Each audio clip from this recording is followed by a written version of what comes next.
This is Alonda of Coco Mommy, and this is episode 5 of Diary of a Divorced Coco Mommy. So this week on the blog, I talked about co-parenting, and I start off saying that I sometimes think that's a psychology buzzword.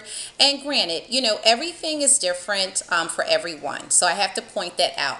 And I, by no means, am not supportive of co-parenting. I just feel like if it works for you and your situation and you have it nailed, you have it down to, down to a science, then I would say by all means, keep plugging away with what you're doing. I just feel like in my particular case, I can only speak from my perspective on what that term means for me.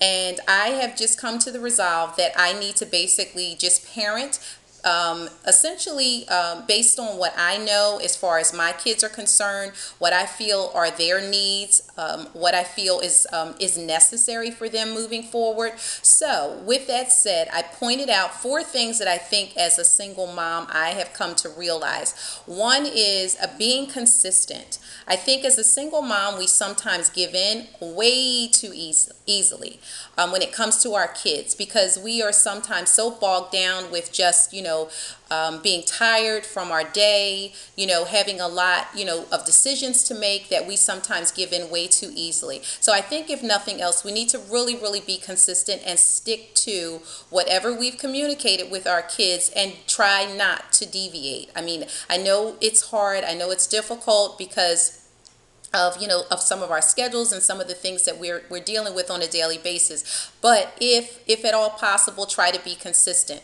I think also too, giving our kids boundaries and limitations. I think a lot of times kids are, at least in this generation, I feel like it's kind of a sense of entitlement that they have.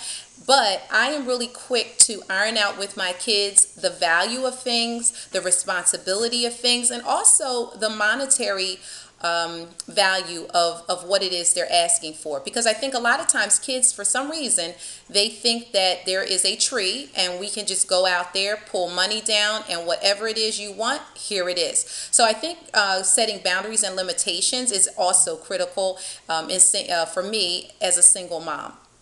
Also, too, I think we need to constantly, if not on a daily basis, communicate what our expectations are of our children. I think it's important for them to know that, certain things are acceptable and certain things are unacceptable. So they need to constantly be reminded, in school, this is what my expectation is for you for this semester, or for you for this year, for this grade, whatever the case may be. That needs to be a daily conversation.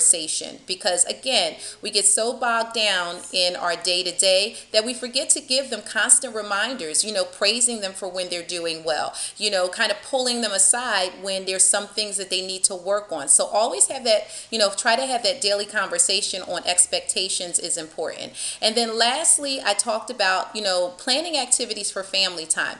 We are, for the most part, we are normally in our living space. So if the kids are at school, when they come home, on the weekends, I think it's important to also make time for family activities. And again, I know money is sometimes always a factor as to why, we may not go out and do, the local amusement park, which can get to be a little pricey. But there are a lot of free events and activities. You just have to kind of do the research. Groupon.com, I'm a huge fan of. So you may go on there and search by family activities in order to find things that you and the kids can do at low cost. Also, too, in the town that you live in, just going to the local park is an inexpensive way, really a free way to, to do something outside of your living space where the kids can have fun. Take a camera, take pictures. That's a good way, I think, to, to spend some good quality time together. So with that said, please, by all means, go over to CocoaMommy.com, check out my latest post for this week. And if you have any questions, feel free to email me at CocoaMommy@gmail.com. And I will touch base next week for episode 6 of Diary of a Divorced Coco Mommy. Take care, and I'll see you soon. Bye-bye.